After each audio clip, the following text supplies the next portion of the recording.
Welcome to the Autism in Black podcast, where we focus on all things autism and the Black parent experience. Our goal is to always educate, support, and empower parents to advocate for not only their children, but themselves. Hello, and welcome to the Autism in Black podcast. I'm Maria Davis-Pierre, a licensed mental health counselor in the state of Florida and America's #1 autism advocate for Black parents. I am the founder and CEO of Autism in Black, Inc., where we aim to include the excluded. Today we have Dr. Linda McGhee. Dr. McGhee has been a lawyer and professor, and now she is a psychologist, trainer, speaker, and writer. She received her doctorate in psychology and law degree from GWU. She is the founder of McGhee Associates in Chevy Chase, Maryland, where she specializes in treating adolescents, young adults, and women. Dr. McGhee has also tested hundreds of clients for learning disorders, ADHD, and emotional disturbances. Dr. McGhee has written for the Washington Post and has been quoted widely in the New York Times, the Huffington Post, and Grown and Flown. She speaks nationally on anxiety, race, mental health disparities. Her work on behalf of the Steve Fund is devoted to mental health for students of color. She is a regular contributor to the Sunrise Project, a movement to support families of teenagers and young adults. Her appearances on television and radio cover a variety of topics, most recently pointing out the mental health impacts of the racial disparities in COVID, and race and mental health in the light of the recent police shootings. Dr. McGhee hosts a radio show called Good Mental Health on Radio 1 to raise awareness around mental health. I'm really excited having Dr. McGhee on the show. She discusses the impacts of evaluator biases on Black children. She also talks about how evaluators can be more culturally responsive when working with Black children and their families. Enjoy today's show. Hi, and welcome to another episode of the Autism in Black podcast. I am very excited for today's guest. Today we have Dr. Linda McGhee. Thank you for being here. Thank you, Maria. I'm so happy to be with you today, and I'm just so proud of the work that you're doing in our community with autism. Thank you so much. I really appreciate that. Now, I have read your extremely impressive bio. I have learned some new things about you I did not know. So can you tell us more about yourself? Well, so I've split my professional life, Maria, into right now. I've spent half of it as a lawyer, a banking lawyer, and the other half as a psychologist. And the sort of linchpin between the two things is that I taught in law school and I taught as a young psychologist. So I've also been a professor. I run a practice called McGhee Associates, and I've ran that basically for about 14 years. And I started off working through schools, schools for learning disorders, and I did a lot of assessments, IEP meetings, that kind of thing. I worked in charter schools. I told this story that I worked in a charter school that was raided by the police and closed. Oh, wow. And I worked from those schools all the way up to the elite schools. Like I interned at Sidwell Friends, which is one of the most well-known schools in the country. So I have run the whole gamut, Marie. And so, but people know me though for I worked at a school for several years. It was an all-boy private school at the sort of expensive frou school, but that's what they know me for now. But they don't know that I started off with kids with learning disorders, kids with autism, kids with ADHD. And in many ways, those kids are my heart. Mm. And I will always try to have a space for them. I love that. So that's pretty much it. I have a husband and I have a very tall, 6'6" 20-year-old senior at the University of Maryland. Wow. So, and I raised him while I was going through psychology, basically, starting in psychology. He was 2 when I went back to school. Oh, wow. That is amazing, especially the piece about, one, working within the schools and getting that side of, because we know working within the schools and, doing IEPs is so much different than actually then going into private practice and doing these clinical assessments from that space. Right. And also the types of testing that go on in public schools versus the kind of high stakes, get my kid advantages that go with private testing and private schools. It's an entirely different universe. Can you unpack that a little bit for us? Well, and I'll bring in a little bit of the racial element too. Yeah. So, at the elite private schools, it's not exactly a well-kept secret that 30 to 40% of the kids get some sort of form of accommodations.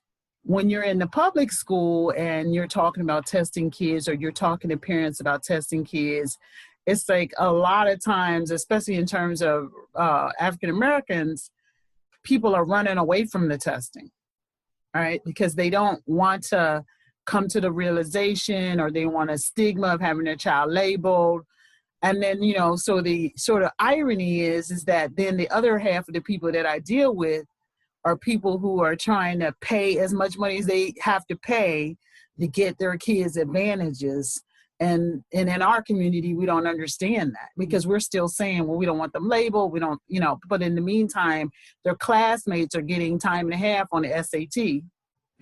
And kids of color don't always get those accommodations, even when they're needed. That is so true, and the stigma, of course, within and outside of our community that impacts us has a lot to do with that, not understanding what it means to have an IEP, not understanding that, one, it's a categorization within the school system and not an actual medical diagnosis. Right. It's so much information we don't have, but like you said, having the accommodation of having that extra time to take a test, especially when it's needed, because we know we are often misdiagnosed and underdiagnosed. Right. And it's just it's that simple and it's that complicated, because sometimes the parents are the ones who are keeping their kids out of testing. Sometimes the system doesn't treat them well. Sometimes those two things combine in a way that doesn't work in the best interest of a child. Sometimes the system doesn't understand trauma.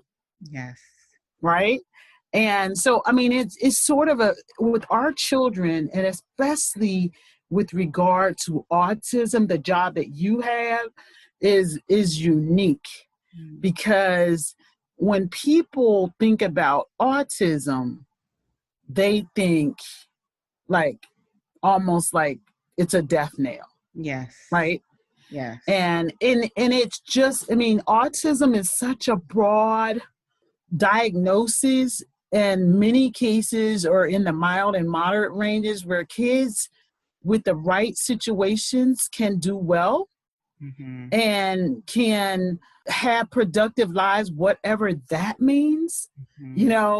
So with autism, the testing stakes and the stigma and those things, the stakes just get higher, especially with regard to parents. And also, as you know, the system doesn't do a good job of assessing for autism. They look for other reasons to explain behaviors. Yes.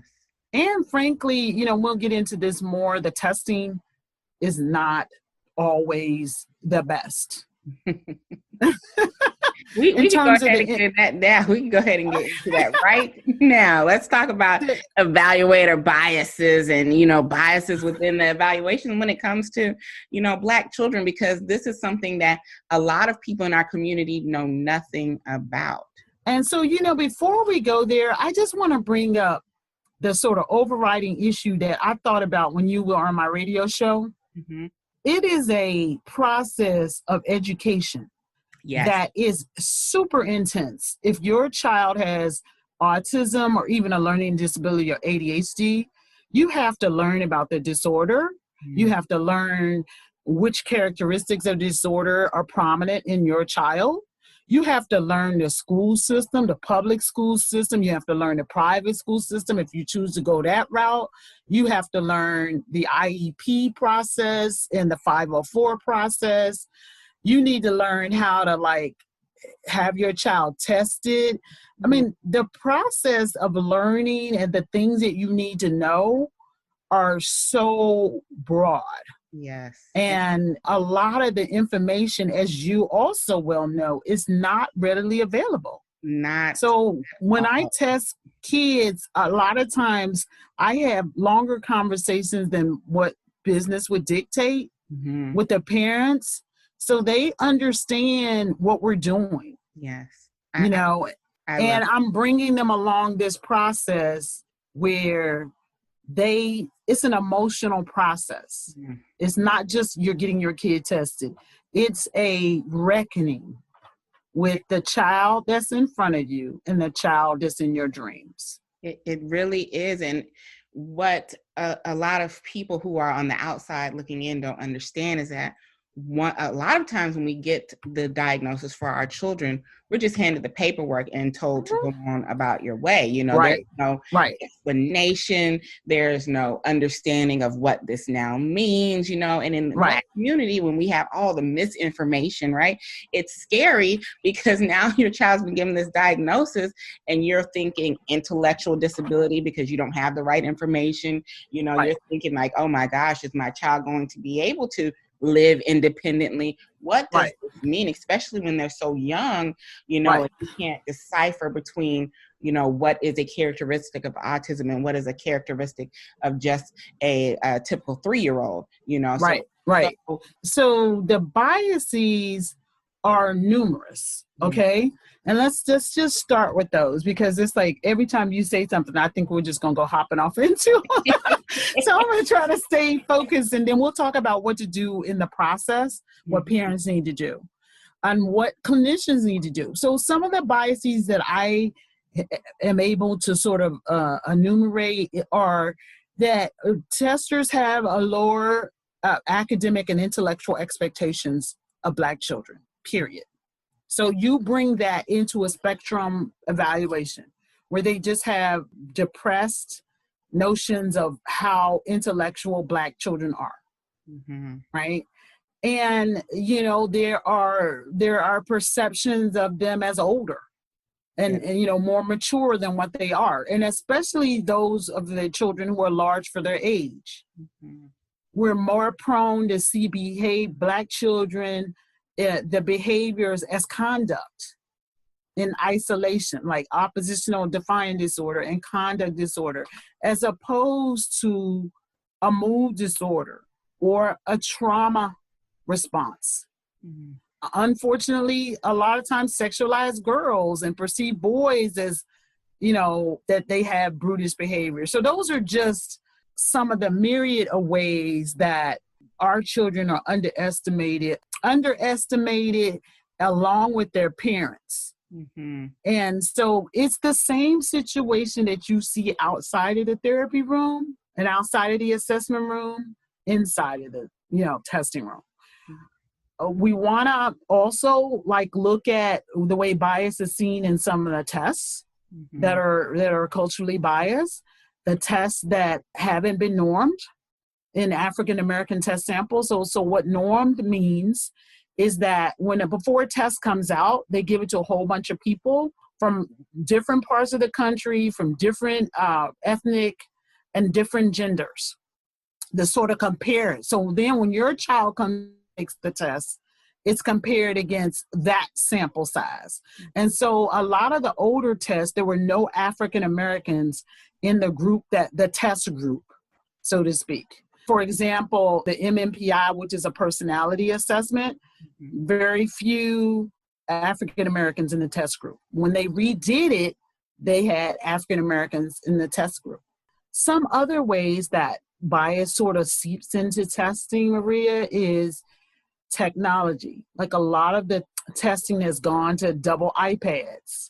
right? The child gets an iPad, the tester gets an iPad, and that presumes that the child has experience with or acumen or desire to take tests in that way.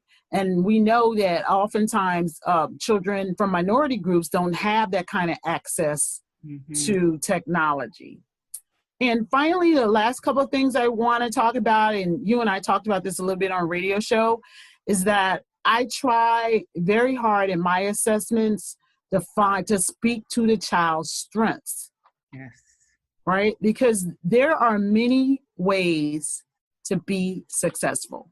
Your child might be a great pianist, or he might be a good graphic artist, but he may not be very good at some of the traditional intellectual-based, school-based tasks.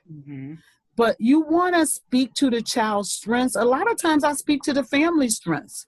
I will say, Maria's daughter, because I know you have a daughter, Maria's daughter is surrounded by a supportive family who are, everybody that I met is 100% behind her. So with that behind her, these are my recommendations. Wow. So you want to just speak to the child's strengths, but it makes a difference that both grandmas are opening their wallets, driving the things. You understand what I'm saying? You want to speak to the strengths of the system and the child. I like to talk about the character of the child, because we don't see that a lot. This is a loving, caring, decent child with these strengths. I also think that testers should be trained in cultural competency. Yes. And this is going to be controversial, Maria, but I think it should be all testers of all races. I agree. To be trained in cultural competency and consult around those issues. One of the best talks that I ever worked hard on and produced was called Shades of Brown, where I talked about Black people, and both race of the client and the psychologist were both African American. There are issues that go on between that interaction also. But those are some of the things that just sort of pop up at me. You know, to give you an example, even if you're doing a WISC evaluation, if you're doing an evaluation for autism, you'll most likely do a cognitive test like the Wechsler Intelligence Scale for Children. Those tests, the latest version was normed on more Black children. Oh, wow. And it has 3 nonverbal measures and 2 verbal measures. And African American children do better on nonverbal measures. So when they weighted 3 nonverbal to 2 verbal, the African American children started to do better on the test. Wow. It's essentially the same test as the 4th version. It tests for the same thing, but it was made, in my view, I noticed immediately that the Black children were doing better. Wow. So that can make a huge difference if your child scores 5-10 points above intellectual disability because of the version of the test. That's a completely different scene. And think about like the ramifications if we didn't know that child had that many more points in them. That's true. What that can mean in terms of how they're classified at school. I mean, those kinds of decisions could have impact on the entire trajectory of a child's life. So those are some of the ways that bias comes in. I love that. I love that you broke it down from all perspectives, because a lot of parents, especially in our community, are not even aware that these evaluations have biases within them. And then the evaluator comes in with their own set of implicit and explicit biases. Right. And it comes out in the report. So you have a child who you've used decent measures, but the report is written in a way that is not culturally sensitive. Yeah. Like sometimes when I used to teach, I would be like, why do you have all this personal information? Really, really like personal and tales of abuse and tales of what the parents have done. You know, those tests are seen by a lot of people. And I used to make the children the students that I supervise and those that work for me just put the necessary information in order to answer the question. You don't have to put the family's history, because a lot of that information might prejudice other people. Yes. Yes. So it's just things like that's in an interpretation. And before, I talked to you about the propensity of some testers to give a child a conduct disorder diagnosis, which is something that literally I've been testing since 2005. And I think I've given 2 conduct disorder diagnoses. Wow. Because just usually never a conduct disorder. It is, this child is traumatized. This child is clinically depressed and no one's listening to them. So they're acting out. Yes. And in our community, we are more often diagnosed with those conduct and behavioral disorders. And in the school system, that EBD category that they love to, place us in. So, this is very important information. And then EDD is emotional disturbance. And a lot of those EDDs are incorrect. Yes. I'm just going to say point blank. Because they are incorrect. Vague. It is, if you look at the description, it's so vague. And to me, what I see with it, it's people who don't understand what's showing up when they're doing the evaluations, because there's a cultural component to it. So it's like, let me just place them in this category because, they're not fitting within textbook of what I'm seeing, describes to be autism, or ADHD or any of the other 12 categories that there are. So let me just place them into this category and, we'll see what happens. Well, and then also, that's the one diagnosis that I get consulted about fairly frequently. And it's the one that I'm most likely to fight. Yes. Because what happens is that your child gets diagnosed with an emotional disturbance and they get that classification out of the school system. But they might be moderately depressed. But then the placement is with children who are much sicker. Yeah. And who have, things like schizophrenia and have been hospitalized and have suicidality histories. And you don't want your moderately depressed child who's never had a suicidal ideation in with a group of children who are constantly being hospitalized and who are that severely ill. For lack of a better word. Yeah, and knowing that the instruction that happens in those classrooms is completely different. And also knowing that EBD is not a actual DSM diagnosis. Nope. So it's not a DSM diagnosis. And honestly, there's really not a great plan in schools in the typical public school. Yes. For an EDD. Because there's usually like a check-in with the school counselor. But, in this area of the country, for example, in many other areas, there's 2,500 kids minimum in the high school. Or, 1,500 kids in a middle school. So she might have 75 weekly check-ins in an EDD IEP portfolio. There's no way that's going to happen. So I worked in schools, you just end up putting out fires, but you're not giving that child the weekly check-in that they need or the daily check-in that they need. Yes, thank you for explaining that. I would love to, discuss learning disorders and ADHD testing and the co-occurrence of these with autism, because it is an overlap. Yes. More than likely, a child with autism, up to 85% have a comorbid psychiatric diagnosis. And those are typically ADHD, anxiety, and depression. Yes. Sometimes they're also learning disorders. So specifically, the areas that when I'm looking to test, is I have this conversation typically with mother, but sometimes with dad, and sometimes with grandma on the phone. And I kind of try to frame a question, right? Based on what you tell me. So the question might be, Ken is underperforming in the 5th grade. He does poorly on English, has a hard time focusing, and sometimes has problems or difficulties with direct eye contact. School recommends that they get tested, but won't do it through the school system, right? Because he's still getting relatively good grades. Yes. The parents decide they're going to get the testing done on their own. And so then my question is there a learning difference? Is there an attention focus issue? And is there a spectrum disorder? And then I designed the tests around those questions. And I always, do a cognitive test.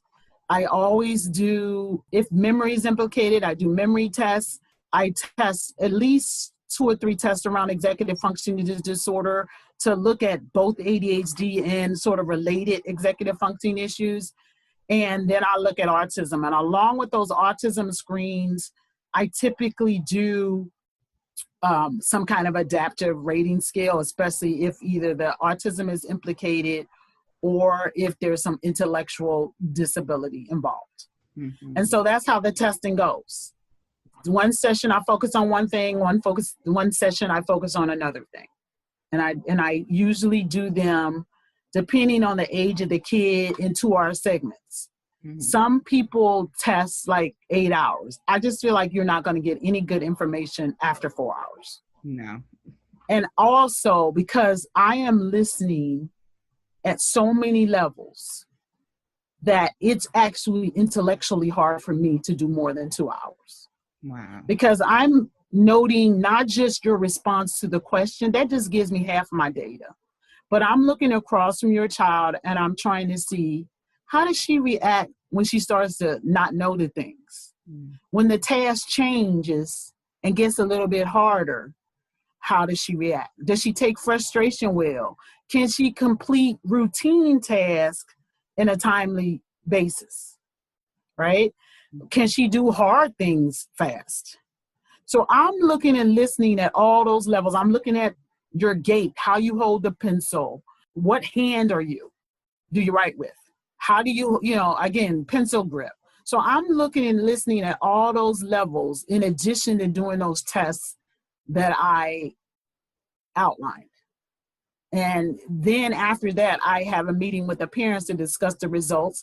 The child is old enough and is in the shape to hear. I usually have a separate meeting with them to talk to them in an age appropriate way about what happened. And that's usually kids that are older than 12 or 13. Mm. And I, find ways to, because a lot of times the child understands that something is wrong. And the testing actually validates that. But it has to be done in a sensitive and a age appropriate, developmentally appropriate way. I love that you include the client, though, the actual client, because more often than not, they're not included when it is, their treatment specifically and dealing with the evaluations, because a lot of evaluators just, talk to the parents. But I love that, yours encompasses the actual client. And you were asking earlier about cultural competence with regard to this kind of testing. Yes. Well, as you said before, we're less likely to be tested, more likely to be tested later. Mm-hmm. I think I mentioned this to you before. I get a lot of 17 and 18-year-olds who've never been tested, who are African American. Yeah. And it's one of the saddest parts of my job because I just think about all the pain, all the anguish, all the self-doubt and attacks on self-esteem to a child who basically has been untreated. Mm-hmm. And think about it, and I would like for your listeners to think about it as if it were a kid with diabetes or heart disease, and you did not treat them. It's the same thing. We're less likely to report or have no established family history of mental illness or autism or ADHD or learning disorders. But as I said to you before, I always ask, is there anyone in your family that had trouble in school? Is there anybody in your family that had difficulties socially? Yes. And usually it comes out, oh yeah, my uncle never came out of his room, or, so-and-so had problems with math and could never pass out of high school. Other cultural things that touch upon cultural and cultural competency is economics. Yes. I'm in DC metropolitan area. The average testing of that magnitude that I described earlier is $4,000. Yeah, I'm well aware because, we paid out of pocket. We've had to pay. Right. And, the insurance coverage, especially for anything with learning, is a little bit better for ADHD and autism. Is not all covered by insurance. Mm-hmm.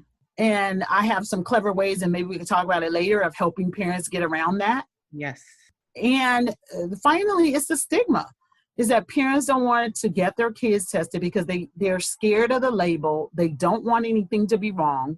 And it's a sort of a fear-based protective response. We just won't find out. That we will not ask the question, and we will not find out the answer. Yeah. And, a lot of it, back to, a point you made a few minutes ago, how you change those questions up to see what has happened in the family. Because a lot of time with those secrets that we keep, we don't tell people our business. We don't go, we're not going out and seeking therapists, a lot of the times, especially clinical psychologists, to get testing and get these diagnoses. So a lot of people in our family, especially in the older generations, have gone without getting a diagnosis. So by switching and changing those questions, you get a lot more. And if people would do that, then they would have a lot more insight into how the family, has worked and the past history within the family. Well, also just to know a little bit about how our families work. Yes. So I have a questionnaire. I talk to the parents before the testing, and I make myself available when they're in the office testing, and I chat with them because I know it's a process, and they don't trust me, or they may not trust anyone. But after being around me 3 times, it's like, I probably should tell you that my uncle committed suicide. Wow. Right? Mm-hmm. And my mother's depressed, and I'm depressed. Right? All of these things are just vitally important, because the way we talked about earlier, how autism ranges in such a broad categories, when you add in comorbidity, it really takes a good psychologist, tester to tease out all of these things. Mm-hmm. And it's like, I think that one of the reasons why I was called to it is because I was a banking lawyer, and it's a problem-solving thing. It's the closest that I could get in psychology to analytical. Yeah. Right? I mean, obviously you can tell that I care about my kids and I care about my people, no question. Yes. But it allows me to be a detective. Mm-hmm. And this is the part of psychology that's not all science. This is an art, to being able to look across the table at that kid and how he's looking at you and saying, he just looks really discouraged. Mm-hmm. That's not going to be, you don't test for discouragement, right? But I can see that he looks so disappointed. His shoulders are slumped, right? And I'm a detective about that. And I'm able to tell the parents, he looks, down. So we need to address these issues. He looks frustrated. She looks like she's not being heard. So you're teasing out clinical symptoms, but you're also teasing out mental health symptoms, stress-based responses, because as you well know, all of these things go together. Because it's not just the diagnosis of ASD, it's how the child is metabolizing it. Yeah, most definitely. And my daughter, she does have anxiety with her being autistic, and it was so hard for the school to tease it out. And I'm like, as a clinician, I'm trying to help and guide them, and they're just not catching on to, actually what she needs. And it's such a difficult process, for someone who knows what's going on. So, my thinking always goes to those who don't have the education of knowing the clinical perspective, and their child is being, deemed as this issue or that issue, and the school is not taking into consideration the morbidity, I can't speak today, of what the evaluations and what the diagnosis are. And this, we're going to talk about before, during, and after the testing. I just think that's vitally important, because this is where all the education comes in. Mm-hmm. And how do you effectively advocate for your child? How do you take a report that will ordinarily sit in a drawer and bring it to life? Yes. And all of this is basically that the parents have to educate themselves, and they have to pick a good tester. Yes. How do you pick a good tester? Word of mouth. Mm-hmm. I think that is the best way, is that you ask other parents. Mm-hmm. And, somebody's going to say to you, my child has ASD, and this is who I went to. That's the number one way, right? Is that, and also a lot of the societies will refer people, because the people that deal with autism, like a lot of times when I know the question is generally all around autism mm-hmm. and not around other things, I will refer to a clinician who only does autism. Okay. Because they have their fingers into all the tutors, everything that has to do, the societies, the organizations that have to do with autism. And so if you're looking at the question of autism, my strong suggestion is that you use word of mouth, but you also make sure you plug in with somebody who's done a lot of autism spectrum diagnosis. That is a great tip, because we don't think about, what is next after the evaluation. A lot of times, like I was saying, they'll give you that sheet of paper and be like, okay, right. Well, go on about your business. But having, someone who is skilled to know the resources, especially for those of us who are Black and a part of the Black community, because right. we get that information on where to go, next, what resources, what, right. scholarships are out there, what grants are out there, right. tutors are helpful. We don't right. get that information. So plugging into somebody who has that is a right. great tip. So you want to learn about the testing process. You want to ask the assessor what the process looks like, mm-hmm. how much time it'll take, when they're going to get the report. For me, it's a slow process because I do them individually. I'm not a cookie cutter tester. I think about them for weeks on end. I would have people ask what tests are going to be performed, mm-hmm. when to set the testing schedule in a way that meets the child's needs. If you have a child who in no way, shape, or form functions well at 9 a.m., that's not the time of the day to get them tested. If you have a child that can only test for 1 hour and 30 minutes, you need to relay all this information to the tester. And, I just rearrange my schedule based on it. Mm. You want to know what you get beside the report. I include either a call with the school or some kind of follow-up in my test price, but other people don't. Mm-hmm. You want to see if a classroom observation is necessary. A lot of times I ask for that when the parents and the teachers have two different stories. Yeah. about what the child is like. Finally, you want to figure out what your insurance situation is like and what the money looks like. And so what I tell people, I'll just add this in right here, is you have to be crafty. There are some places like around DC, Atlanta, in Miami, there are people hospitals that do testing, and they'll take your insurance. But the wait list is 8 months long. Yeah. There are schools that'll do testing, and they'll do some of it, right? And so what I have done a lot of times is I'll take the school's testing and add in the autism, the ADHD, the emotional, the things that the test might miss. Mm-hmm. And that's a different price, because I try to help Black families be able to make it affordable. Yes. But what I tell people is, you need to have an in-depth conversation with somebody who knows what they're talking about. Because I also get people that have inadequate testing and they've already paid $2,500. But then when they come to me, it's unfixable.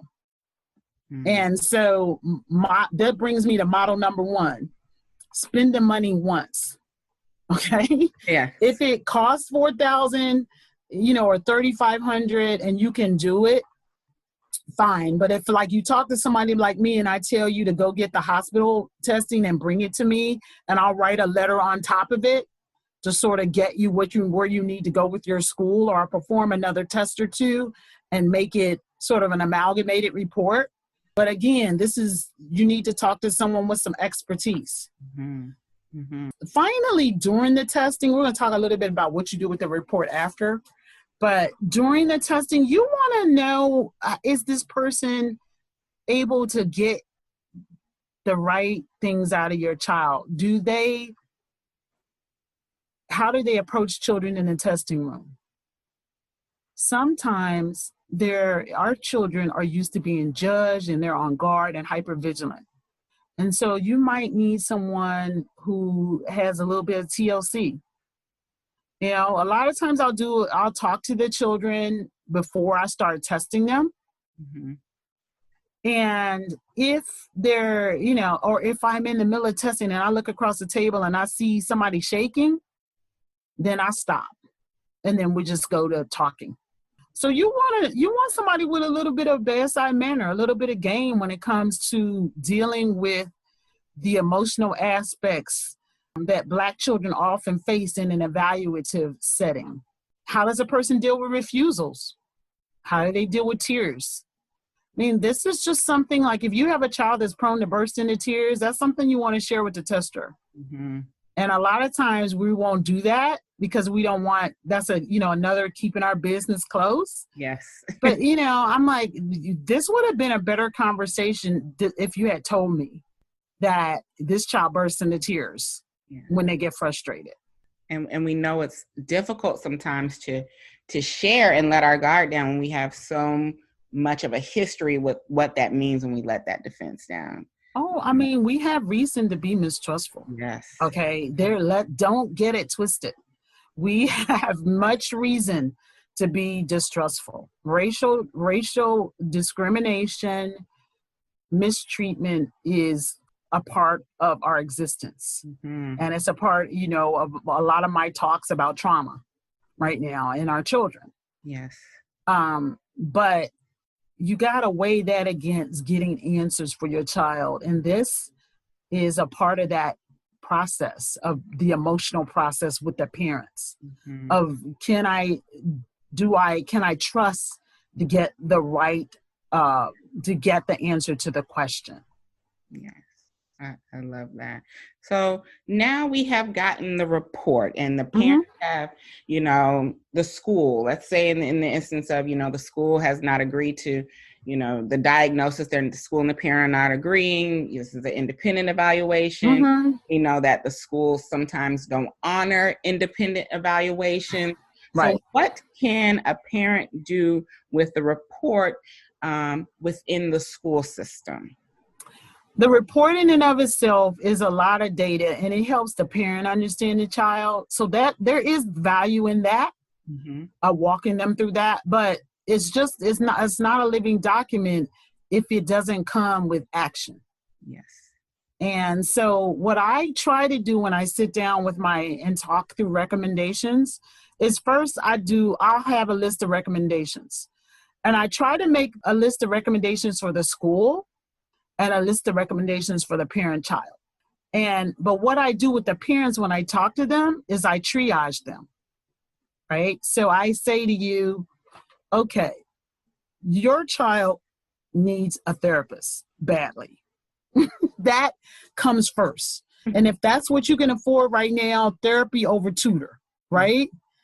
Or your child desperately needs a stimulant, right? Or to try a stimulant. Right. And so then I always refer to psychiatrists. I don't recommend that people go through their primary care unless only to maintain.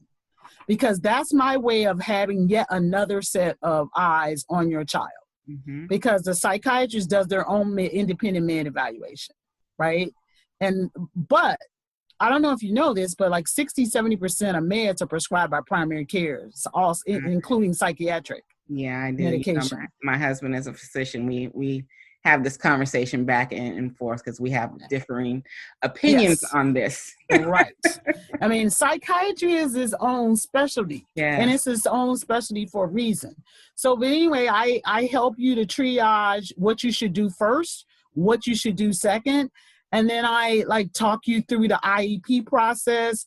And then at that point in time, I will offer to help you through that process if that's important. A lot of times I do it informally because I have relationships with both private and public schools. I'll just call the counselor and I'll have an informal conversation, and I won't go to the IEP meeting. But I would also go to the IEP meeting if that's necessary. Wow. So what I try to tell the parents is to figure out the 3 to 5 things that are going to help your child function best. Mm-hmm. And focus like a laser beam on those things, right? So if you go in with your daughter and it's the first week of her 4th grade year or 5th grade year, then you make an appointment with the teacher and you tell her, if you repeat the instructions with her once, she performs 100% better. Mm-hmm. So you distill it down to like those 3 or 4 things. The teacher has 30 kids in her class. 5 of them have an IEP, right? Some of them have issues where they need IEPs, right? But they don't have them. So, realistically, pick out the 3 to 5 things that if done with your child, and also you're at the same time, you're training your child to advocate for themselves, to understand themselves. And you start that young. Right? So that they can tell the teacher by the time they're in the 9th grade how they learn best, right? And so you make that appointment early in the school year. Sometimes I've done it for clients myself, and I'll go in and I'll take the teacher a Starbucks card, and I'll talk to them a little bit about the child. Because as you well know, the best relationships are teamwork. Exactly. Right? You don't want to go to combat unless it's absolutely necessary. Exactly. I do not like leaving my child in a situation, or any of the kids that I represent in a situation where it's pitched battle. Yeah. And for me, what I do with my 2 who have an IEP is that during the meet the teacher, I actually bring a sheet that states, certain things that I need them to know that's on the IEP that are the most important thing. Right. And, my goals as a parent, and then, because a lot of times they're like, we have to wait before we can have a parent-teacher conference. Let me just give you this beforehand. Right. And I always, give them an extra copy of that IEP as well. Right. And because they get them, but then they glance at them. Exactly. And then they're human. Like a lot of them even do their jobs, but they still don't have that information in their head. So if you give them a cheat sheet or give them a 3x5 card that says, make sure this boy has his books at the end of the day. Because, like I worked at a boys' school, and, I saw I used to see so many parents coming back to the school late at night. Yeah. And, that's one of the things we implemented when I worked on executive functioning was, okay, we're going to have a checkout for some of these kids each and every day. Mm. I also appreciate that you actually attend IEP meetings. I attend them all the time for my clients, but I know a lot of clinicians who don't and are not even aware of what the whole process is and the role that they play in the process, because their opinion of what's going on in private practice has an impact, and it's so needed. So I love that you actually provide some sort of communication for those meetings. And I try to go in with the understanding of the child, but I have to be honest with you, the fact that I am a lawyer and that the other side knows that I'm a lawyer also does not hurt. Yes. I love that. Now I want to talk about this pandemic, COVID-19 and evaluations and how it has changed so much. Because I've been talking to all of my, friends who are evaluators, and they're like, this has definitely been different. It's a brave new world. I have another role where I'm chair of the education committee of the Maryland Psychological Association. And so I've been responsible for putting forth all these trainings on telehealth. And it's been very educative for me also. So what we ended up with is we have this like hybrid system, just like with the schools. Yeah. We have people such as myself who have gone back to face-to-face testing, but, with questionnaires, masks, shields, dividers. Mm-hmm. I move my desk by the window. I'm using an air purifier. I open the window. Everything that the CDC said that I could possibly afford, I have done. Okay. Mm-hmm. And the child has to wear a mask. We both take our temperatures. So that's one way of doing it. Another way of doing it is this sort of hybrid where people have the child in their offices, but they're testing them from the next office. Okay. Right. Then someone told me the other day they're testing through a glass door. So I don't even know how that works. But, and then finally, you have people that are trying to do aspects of these tests all remotely. Mm-hmm. So as you will know, like two of the tests that are used for autism are the ADOS and the McGhee 2. Mm-hmm. And the McGhee 2 has come out with, you can do the parent interview part online. Okay, but you need to do the child interview part in person. Mm-hmm. The ADOS has come out, I believe, with the recommendation that you don't do very little of it online. It's in-person tests. They've kind of drawn a harder line. Yeah. My issue is with all of this is that these tests are normed 95% on face-to-face. Mm-hmm. I even, doing it in a mask means that I'm missing a lot of facial expressions. Yes. When you bring in cultural competence to this, I just do not see how it will serve those children who are already underserved by the testing process to do testing remotely. Yeah.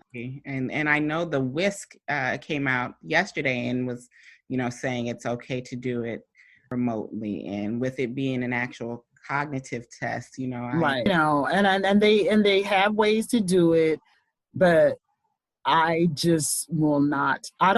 First of all, I don't think the data is there to support it in the way that people would, but for a pandemic would require. But I say this all with a little bit of hesitation because we're just in a seriously unique situation. Yes.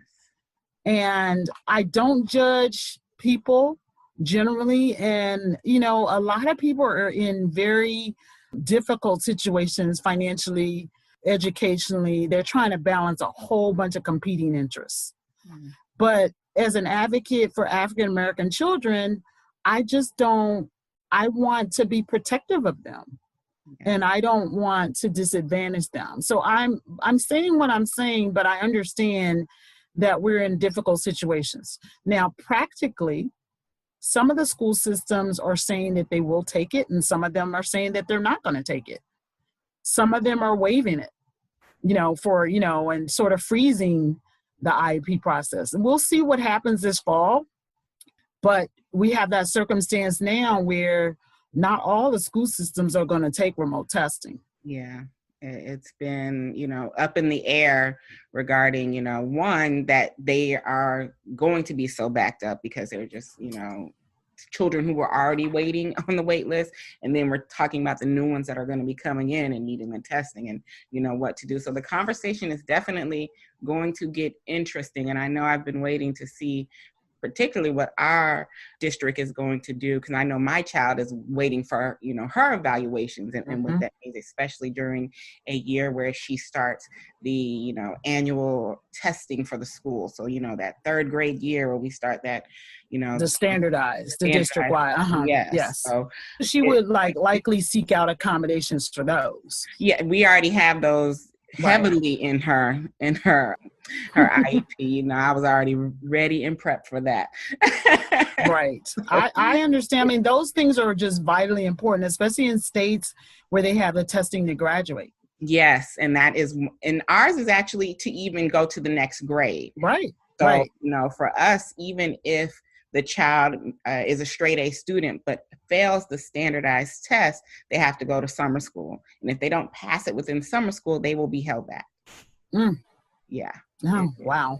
It's But as we wrap up, because this has been a wonderful conversation, you have dropped plenty of gems for the listeners, so I appreciate that. But what resources, advice, tips for parents or caregivers do you have? Finally, radical acceptance. You got to accept that child in front of you. Yes. We can get somewhere. We can fix things. We have time if we radically accept where your child is. Early diagnosis, early remediation, fighting hard for your child with the system, but smart. But lastly, get help. Utilize resources. I say utilize the free school resources first. If you need a speech and language person, get your child's speech and language in their IEP. Then use your insurance resources.